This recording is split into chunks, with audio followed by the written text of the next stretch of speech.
Bismillahirrahmanirrahim. Assalamualaikum warahmatullahi wabarakatuh. Waalaikumsalam. Alhamdulillahirabbil alamin. Allahumma sholli ala sayyidina Muhammad wa ala ali sayyidina Muhammad. Ikhwan dan akhwat yang dirahmati Allah Subhanahu wa taala, bagaimana kabar Anda di siang hari ini?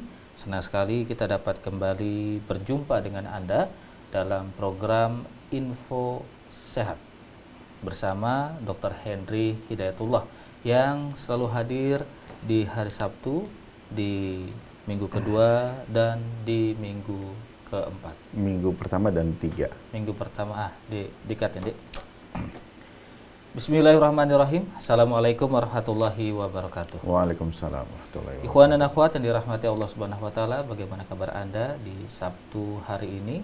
Senang sekali kami dapat kembali menjumpai Anda dalam program Info Sehat edisi Sabtu di tanggal 20 Desember 2025 dalam program Info Sehat yang selalu hadir di minggu pertama dan minggu ketiga.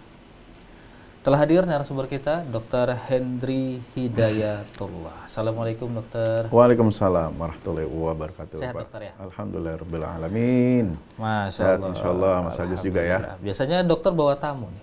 Iya, kali ini elon dulu lah ya. Minggu-minggu ke depan insyaallah sudah ada yang menunggu. Ya, topik-topiknya menarik lah ya. Ya, nantikan saja ya waktunya. Siap. Nah, dokter, hari ini kita akan berbincang tentang penanganan bencana ya. Oke, penanganan bencana ya. Penanganan bencana, bagaimana menjaga kesehatan di sana dan apa yang harus dilakukan oleh masyarakat ketika terjadi bencana. Silakan, dokter. Oke, assalamualaikum warahmatullahi wabarakatuh.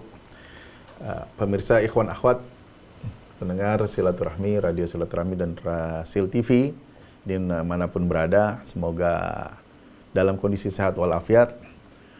Kita juga berduka pada saat ini di mana saudara-saudara kita di Sumatera sedang mengalami kondisi yang cukup tragis, bencana di akhir tahun 2025 yang korbannya luar biasa sampai lebih dari 1.000 saat ini yang meninggal.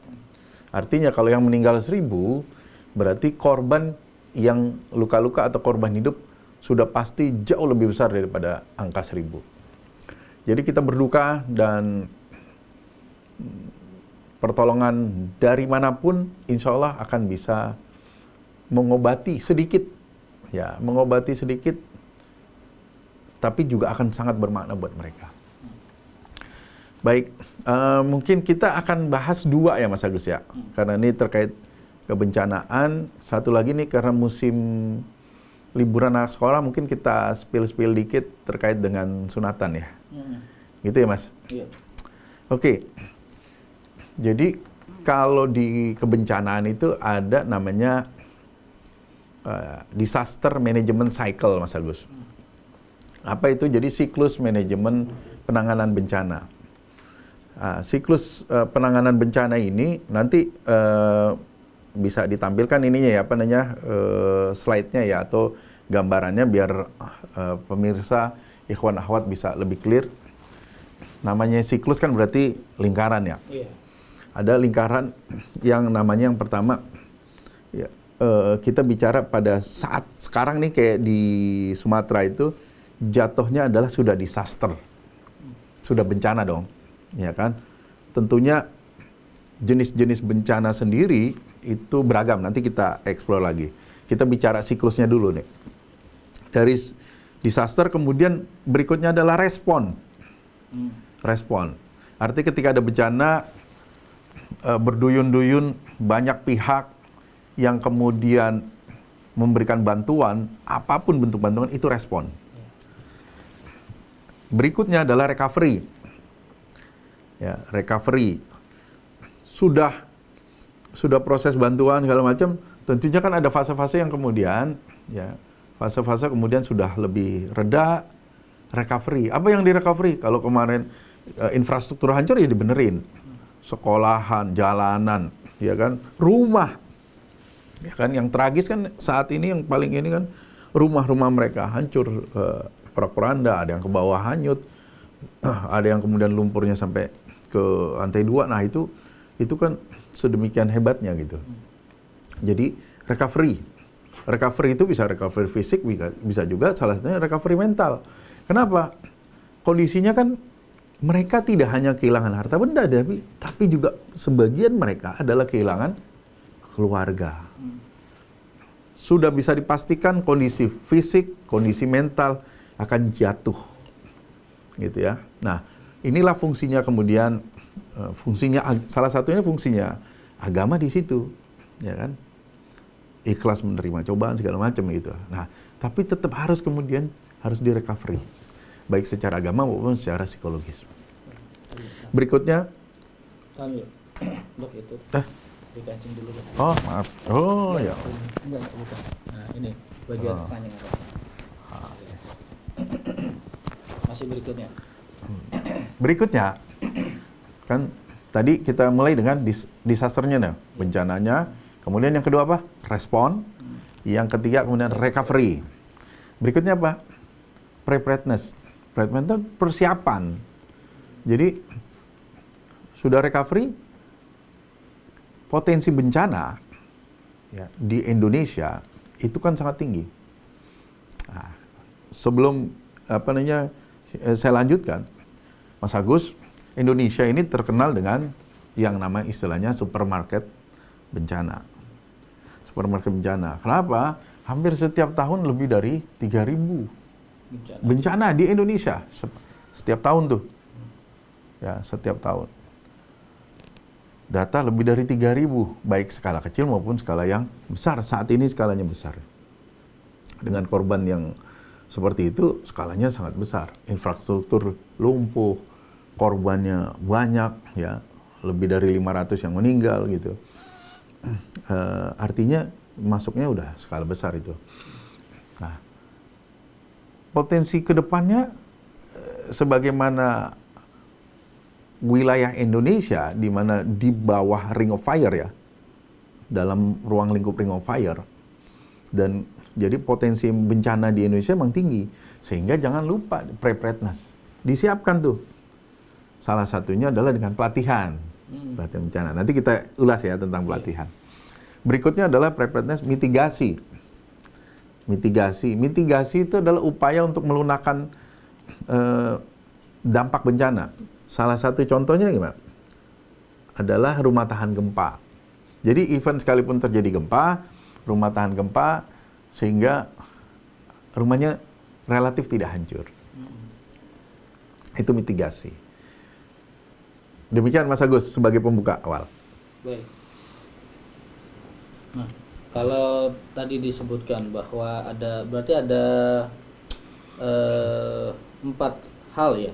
Ada 5. Bawah ya, ada 5. 5. Di mana ini masuk dari disaster management cycle, respon, recovery, persiapan. Nah, yang paling penting adalah selain tadi saya ingin menyinggung masalah recovery nih, Dok. Ada infrastruktur, kemudian ada fisik, ada mental atau psikologi. Yang paling penting adalah bagaimana kemudian kita bisa membangun mental atau psikologi itu kembali seperti semula ya. Ini kan yang paling sulit untuk recovery, Dok. Yeah. Karena banyak mungkin orang-orang yang dia terkena bencana akan trauma. Yeah. Trauma bukan hanya kepada orang-orang tua saja, tapi juga anak-anak pun juga trauma. Betul. Belum lagi orang-orang yang kehilangan kerabatnya, ayahnya, ibunya, ibu kehilangan anak, ibu kehilangan suami kehilangan anaknya, kehilangan istri tercintanya. Nah, ini bagaimana, Dok, cara recovery-nya? Oke, jadi sebelum konteks ini kan tentu pembentukannya jangka panjang, ya kan? Ya, pembinaan setiap saat harus dilakukan tuh dalam proses itu, karena tidak kemudian proses recovery itu tidak berdiri sendiri tuh. Jadi saat itu hanya sekedar bahasa yang paling gampang tuh adalah ya lebih menenangkan, lebih bisa menerima keadaan. Nah, kemudian kalau bahasa gaulnya kan move on lah. Meskipun itu tidak mudah. Ketika orang yang memang terkena dampak dahsyat bencana seperti yang terjadi paling gampang begini, kalau kemudian kita di Jakarta nih banjir sebentar aja. Iya kan? Kita ngerasa, pertama kondisi jalanan jadi lebih macet, pulang jadi lebih lambat, badan basah, kondisi fisik jadi lemah, pulang udah makin larut malam. Kita ingat beberapa kejadian lalu sampai kemudian 5-6 jam orang pada pulangnya sampai kemudian dini hari, itu aja sudah sedemikian. Apalagi kalau kemudian yang terjadi dengan saudara-saudara kita di Sumatera. Itu khususnya 3 daerah ini ya, Sumatera Utara, Sumatera Barat, dan Aceh. Jadi memang ya mau tidak mau memang harus ada orang-orang yang di luar daerah bencana yang kemudian harus bergerak untuk memberikan segala macam bentuk pertolongan yang bisa membuat recovery mereka. Demikian. Faktornya memang banyak, Mas. Ya tadi infrastruktur otomatis lahan misalnya lahan perkebunan mereka hancur, kondisi tempat kerjaan mereka rusak, ya kan? Otomatis untuk kelanjutan hidupnya kan, nah memang harus ada yang digantikan sementara waktu. Tapi hebatnya lagi adalah beberapa pengungsi itu, jadi contoh, udah kasih kami inilah kompor, biar kami masak. Jadi pride-nya lumayan tinggi. Jadi tidak hanya kemudian nerima bantuan langsung, tapi kami mau masak sendirilah gitu. Itu ada yang kondisi seperti itu. Artinya secara mentality mereka kuat. Namun demikian kan tidak bisa disamaratakan. Ada kondisi-kondisi yang secara umum udah pasti mentalnya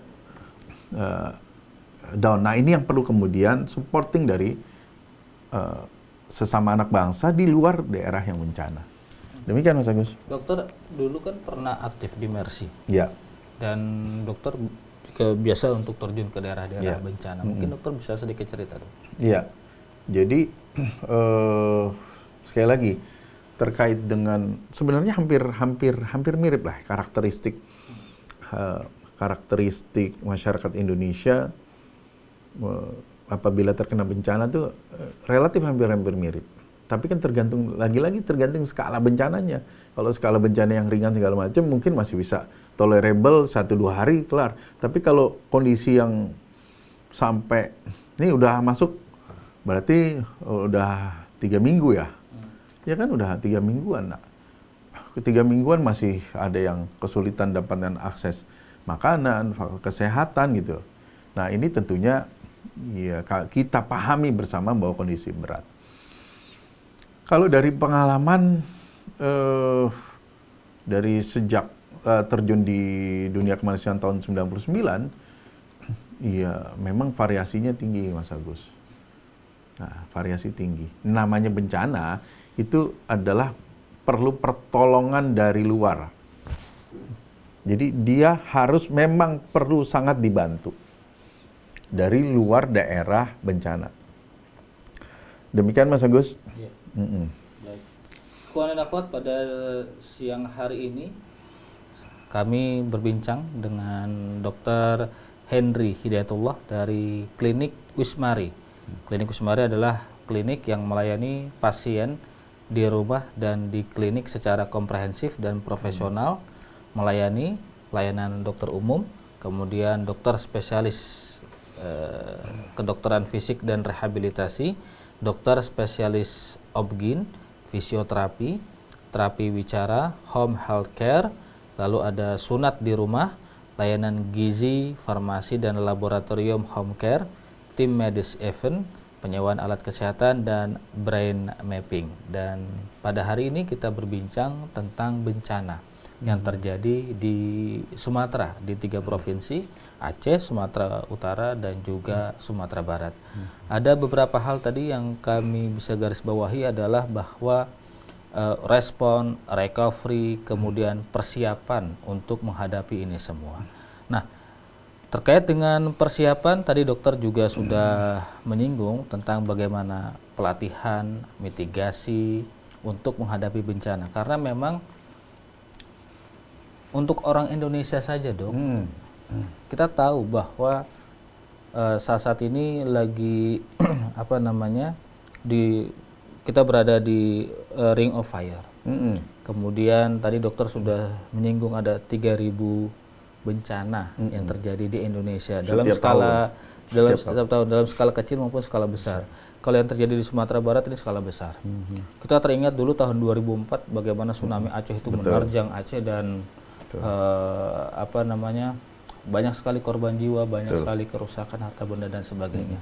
Nah, Dr. Henry juga salah satu pendiri dan presidium dari mantan Mercy dulu, mantan. Dan beliau memang sudah sangat sering untuk terjun ke daerah bencana, menolong para korban. Nah, dokter, terkait dengan hal ini, apakah kemudian mitigasi bencana di Indonesia itu sudah siap? Apakah orang-orang kita atau orang Indonesia ini memang sudah siap untuk itu?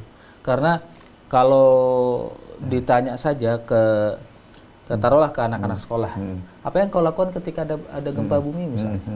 Mereka rata-rata lari keluar rumah ketika ada di dalam gedung. Tapi di daerah rawan bencana seperti di Jepang, mereka diajarkan tidak lari dulu keluar rumah, tapi berlindung di bawah meja. Kalau ada tsunami, larinya ke tempat yang tinggi. Nah, kalau di kita seperti apa, Dok? Kesiapsiagaan menghadapi bencana? Ya, dengan karakteristik yang tadi kita sebutkan, otomatis namanya disaster management cycle ya. Nah, seharusnya sudah makin lebih digiatkan lagi. Upaya-upaya sudah dilakukan, Mas Agus, baik dari NGO, pemerintah sudah dilakukan. Namun mungkin karena sekarang resource ya, masyarakat Indonesia 280 juta, wilayahnya tersebar luas sekali kan, otomatis mungkin ada kendala-kendala resource, ya kan. Nah, salah satu yang bisa kita himbau adalah misalnya perusahaan-perusahaan yang mempunyai CSR, CSR ya, CSR itu bisa dialihkan ke sini nih, ke preparedness, persiapan. Bentuknya apa? Dengan pelatihan, empowering, ya, empowering terhadap masyarakat, baik yang di sekeliling perusahaan ataupun yang kemudian memang potensi-potensi bencananya tinggi. Jadi mungkin saat ini kami menghimbau pada perusahaan-perusahaan yang memang punya CSR, dana CSR, silahkan bisa kontak kami.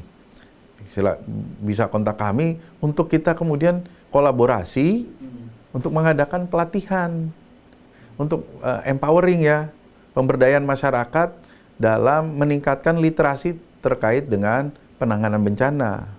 Preparedness-nya gimana? Nah, itu bisa kita gulirkan. Bisa kita kerjasama antara kami dengan perusahaan. Demikian, Mas. Jadi memang tetap perlu terus dilakukan. 280 juta, Mas. Wilayah sedemikian luas. Gitu. Nah, untuk masalah pelatihan sendiri kan juga dokter rencana juga akan mengadakan pelatihan. Betul, pelatihan. Kalau pelatihan ini kan pelatihan. Nah, pelatihan yang kita rencanakan kan mungkin skalanya lebih kecil lah. Kalau yang untuk event-event bulanan itu kecil. Nah, event yang kecil ini tapi tetap juga perlu kita gulirkan. Nah, salah satu yang kita gulirkan adalah segmen anak-anak sekolah tuh. Ya kan? Cuma untuk periode yang minggu ini mungkin kita rescheduling. Ya. Pelatihan first aid ya for junior and senior high school ya kan. Itu kita rescheduling nanti mungkin di bulan Januari kerjasama dengan Rasil tentunya ya. Kita rescheduling untuk kemudian kita semoga bisa lebih banyak lagi peserta yang ikut hadir. Kenapa demikian? Karena kita tahu nih, contoh ada 2 kasus kemarin terjadi, Mas. Ingat nggak, Mas? Ledakan di SMA, ya di daerah Jakarta Utara. SMA berapa tuh saya lupa tuh. Kemudian yang satu lagi kemarin kasus tabrak yang anak-anak SD. MBG. Itu kan udah korbannya massal. Nah, kalau kemudian ikut dengan pelatihan ini, insya Allah penanganannya akan jadi jauh lebih baik. Saya yakin kondisi panik, even sekalipun orang yang sudah terlatih, itu ada fase-fase panik, Mas. Namun, yang tidak terlatih, jauh akan lebih panik. Jadi, salah satu pelatihan ini adalah membangun sistematika berpikir bagaimana, atau action ya, bagaimana cara untuk kemudian ketika ada bencana atau korban massal, seperti kejadian kemarin di SMA, di SD itu penanganannya jauh lebih baik. Tujuannya apa? Tujuannya adalah mengurangi resiko kematian, mengurangi resiko kecacatan. Karena kalau cara penanggulangannya salah, ya korban gimana cara gotongnya, gimana kan yang bukannya sembuh malah bukannya iya makin memperberat. masalah panik kan, kalau orang tabrakan di jalan pun juga kita panik, akhirnya kan korban langsung kita bawa ke pinggir. Betul. Padahal tidak boleh seperti itu. Betul. Mas, Karena saya punya pengalaman gitu. Saya lama di emergency room. Ada 9 tahun saya tugas di emergency room, Mas. Rumah sakit pusat Pertamina. Ada satu momen di mana kemudian lagi rame-ramenya orang penipuan itu. Ada keluarganya yang sakit gitu. Penipuan tuh lewat handphone. Oh iya. Ya. Apa yang terjadi? Even sekalipun level dia pejabat nih, Mas. Pejabat di salah satu institusi. Datang panik, Mas. Karena ditelepon anaknya korban kecelakaan masuk rumah sakit. Panik beliau. Jadi tidak memandang pendidikannya, jabatannya tinggi segala macam. Ketika keluarganya dikabarkan ada kecelakaan segala macam, itu respon yang umum terjadi adalah kepanikan. Ketika kepanikan terjadi, apapun bisa terjadi respon yang kemudian tidak diharapkan, itu terjadi. Dia transfer, Mas, duit, Mas. Dan itu tidak terjadi. Yang lebih mengenaskan lagi ya, ini kan emang udah pendidikannya tinggi, jabatannya tinggi, itu aja panik. Ada yang lebih mengenaskan lagi adalah ketika seorang pensiunan, Mas. Suami istri, Mas, datang, sama dikabarkan itu. Sudah transfer juga, pensiunan. Dana pensiunannya habis. Jadi, mudah-mudahan dengan pelatihan seperti ini, orang tata urutannya jadi, oh ya, akan lebih terarah. Gitu. Tapi ini pelatihannya kan nanti buat anak-anak, Dok. Iya. Nanti kita setting buat pemirsa Ikhwan Akhwat, pemirsa Rasil, kita setting nanti buat umum. Artinya memang pelatihan ini tidak hanya untuk anak-anak saja. Oh iya, tapi bisa untuk orang tuanya. Iya. Untuk jadi ibu, hampir semua segmen sebaiknya memang mengikuti pelatihan ini, Mas. Nama pelatihannya apa, Dok? First aid. Nah, pelatihan first aid ini apa yang ditekankan, Dok? Ditekankan adalah bagaimana overview dulu lah ya, overview kondisi bencana, respon yang sebaiknya seperti apa. Itu dulu tuh respon. Contoh yaitu tadi, jangan panik. Kemudian ada kondisi di mana orang berespon panik yang kemudian justru mencederai tidak hanya korban tapi dirinya sendiri. Contoh yang paling gampang, Mas. Apa, Dok? Saya nggak tahu. Contoh orang inilah kecebur, tenggelam. Oh, oke. Ya kan? Kalau panik kan dia nggak bisa berenang, ikut nyebur, Mas. Iya. Tujuannya nolong. Tapi malah bikin korban dua kalau dia nggak bisa berenang kan gitu. Itu hal paling gampang lah. Yang bisa terjadi. Gitu. Dan banyak di sekitar kita ya, Dok ya. Hal-hal yang mungkin itu hal sepele tapi bisa berakibat fatal. Betul. Orang kecelakaan di jalan. Betul. Kan terjadi di sekitar kita. Iya. Gas meledak di rumah. Iya, terjadi di sekitar betul. kita. Betul. Kebakaran gitu, ya. Kemudian tadi yang orang tenggelam itu pun juga kalau kita lagi berenang gitu. Betul. Dan masih banyak lagi hal-hal, atau mungkin kepala bocor atau apapun celaka segala macam lah yang mungkin kalau kata orang dulu amit-amit gitu, kecapean gitu. Nah, masih ada itu ya? Iya, masih ada. Nah, di sini nanti akan diajarkan cara-cara menanggulangi itu. Betul, diajarkan. Namanya first aid, jadi kan pertolongan pertama. Gitu. Jadi tidak sesimpel kalau mungkin zaman bahla istilahnya dulu lebih terkenal P3K ya. Iya. Tidak sesederhana yang dulu tapi lebih kompleks, tapi akan sangat bermanfaat dan dengan literasi yang baik mudah-mudahan bisa terbangun. Sedikit-sedikit kita coba memperbaiki literasi tentang penanganan bencana kepada halayak umum. Baik, nah Ikhwan dan Akhwat, First Aid Workshop for Junior and Senior High School Student. Itu yang rencana nanti akan kita rescheduling nih. reschedule oleh Dr. Hendri Hidayatullah. Jadi memang insya Allah nanti akan ada pelatihan ini Ikhwan dan Akhwat. Ya. Bagi Anda nanti yang ingin ikut, nanti kita akan spill bagaimana caranya dan ke nomor berapa. Kami akan jeda sejenak terlebih dahulu. Tetaplah bersama kami masih dalam Info Sehat bersama Dr. Hendri Hidayatullah dari Klinik Wismari.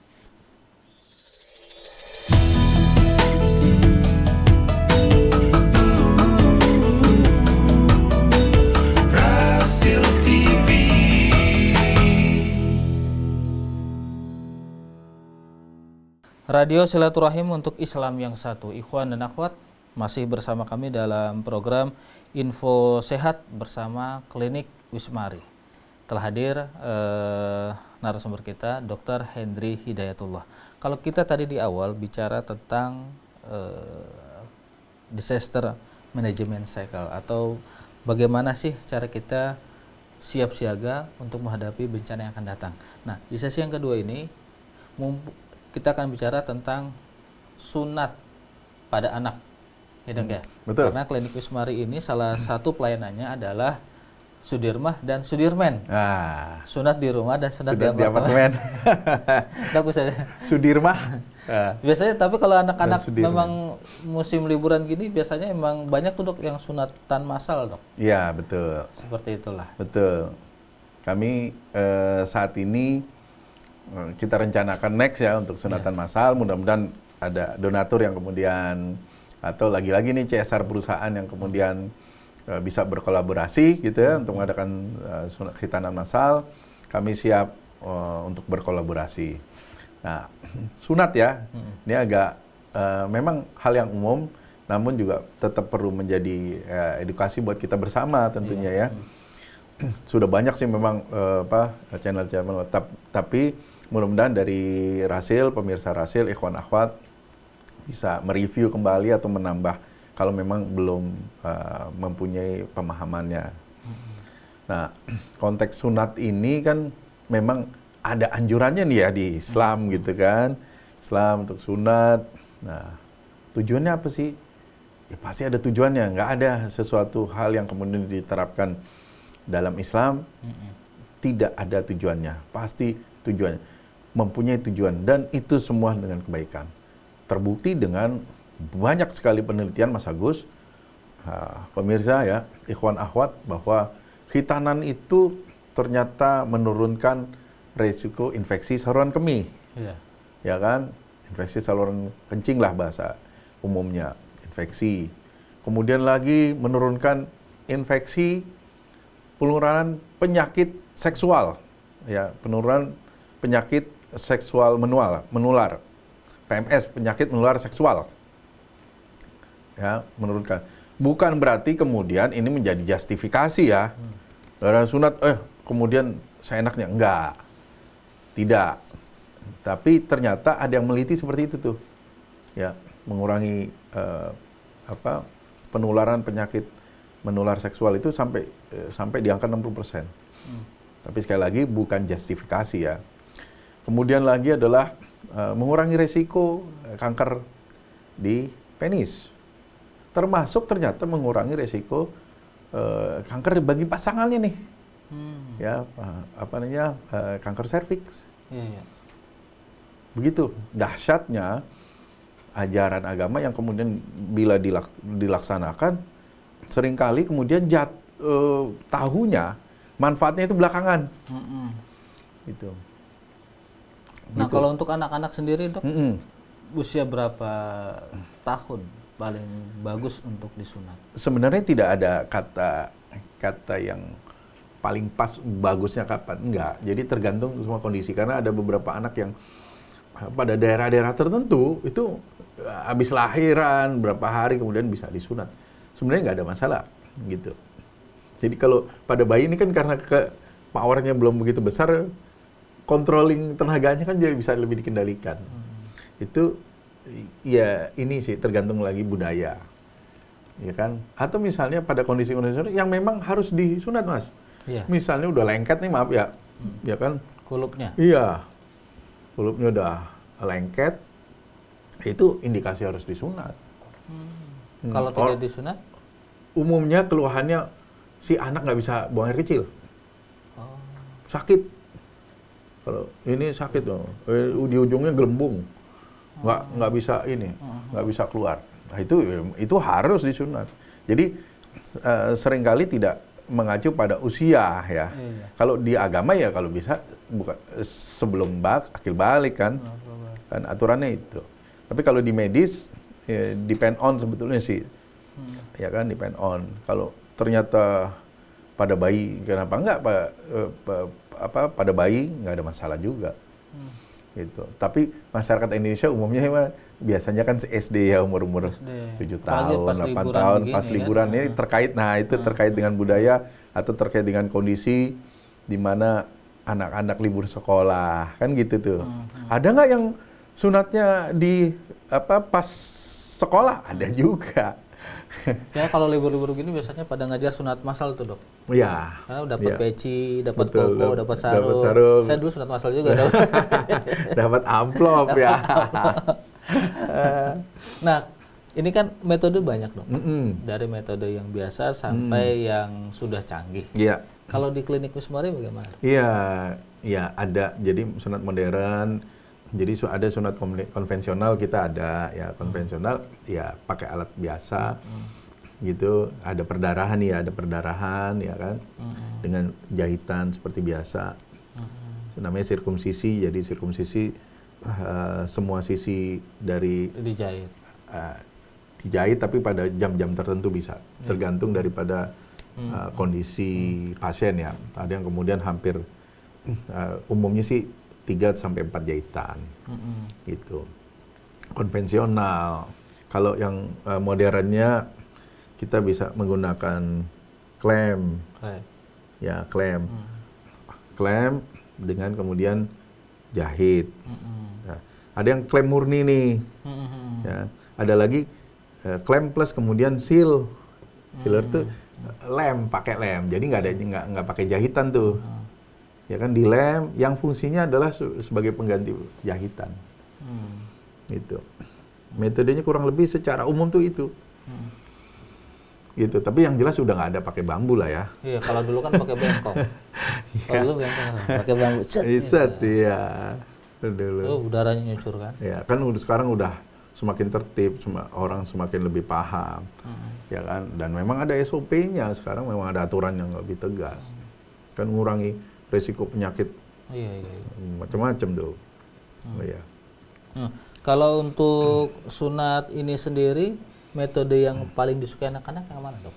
Ya, tentunya ini kan terkait dengan pertama anaknya sendiri, kemudian juga orang tuanya. Udah pasti maunya yang misalnya nggak ada perdarahan atau minimal perdarahan, perawatan lukanya lebih gampang. Itu kan yang paling sukai. Kalau anak-anak lebih sukanya apa? Nggak sakit pada saat disuntik. Kalau bisa nggak sakit. Iya, tapi memang ada, Mas. Metode itu ada. Bahwa kemudian ada bahasa marketing itu tidak pakai anestesi, tidak disuntik gitu. Sebenarnya disuntik juga. Kan untuk ngurangi nyeri suntik. Cuma memang kondisi tidak sebagaimana jarum yang umumnya gitu. Dia jarum kecil gitu. Kayak Mas Agus mungkin pernah ngelihat pemeriksaan orang gula darah itu, cetek, kayak gitulah. Jadi disuntik juga, anestesi juga. Cuma emang kecepatannya tinggi sehingga si anak nggak ngerasa kayak disuntik. Iya, gitu. Sama di ini juga, di bius juga, bius lokal. Gitu. Baik, dokter. Ikhwan dan akhwat, bersama kami di sini Dr. Henry Hidayatullah dari Klinik Wismari, di mana Klinik Wismari ini melayani layanan dokter umum, dokter spesialis kedokteran fisik dan rehabilitasi, dokter spesialis obgyn, fisioterapi, terapi wicara, home health care, sudirmah atau sunat di rumah seperti tadi kita sampaikan, layanan gizi, farmasi dan laboratorium home care, tim medis event, penyewaan alat kesehatan, dan juga brain mapping. Ada nomor telepon dok yang bisa dihubungi jika mungkin ada pendengar yang ingin berkunjung ke klinik Wismari? Baik Mas Agus, untuk nomor telepon Home Healthcare 0811 900 ya 900 35432 903 5432. Saya ulangin 0811 900 35432. Nah, bisa juga dengan admin nih. Ya, adminnya ada di 0813 sambil buka saya di 0813